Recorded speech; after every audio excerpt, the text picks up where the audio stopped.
माजी आरोग्यमंत्री तानाजी सावंतांचा मुलगा बेपत्ता।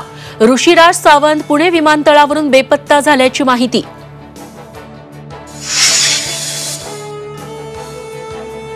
गोपीनाथ मुंडे प्रेमी एकत्र आल्यास नवा पक्ष होईल, पंकजा मुंडेंचं सूचक विधान।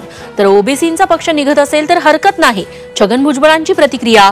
आपण एकनिष्ठ कशाला वेगळा पक्ष काढू, पंकजांचं स्पष्टीकरण। मुख्यमंत्री फडणवीस आणि राज ठाकरेंमध्ये शिवतीर्थवर तासभर चर्चा। चहा नाश्त्याला गेलो, भेटीत राजकीय चर्चा नाही, फडणवीसांची माहिती।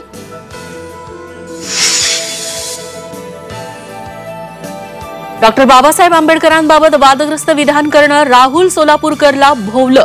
पुण्यातील पर्वती पोलिसात तक्रार, तात्काळ अटकेची संभाजी ब्रिगेडची मागणी। कर्नाटकातील अलमट्टी धरणाची उंची वाढणार, उंची वाढवण्यास जललवादाची परवानगी। कृष्णा खोऱ्यातील कुठल्याही राज्याचा विरोध नसल्याची केंद्रीय जलमंत्र्यांची माहिती। केंद्र सरकारचा सोयाबीन उत्पादक शेतकऱ्यांना मोठा दिलासा। राज्यात सोयाबीन खरेदीला 24 दिवसांची मुदतवाढ। केंद्रीय कृषी मंत्री शिवराज सिंग चौहान यांची मोठी घोषणा।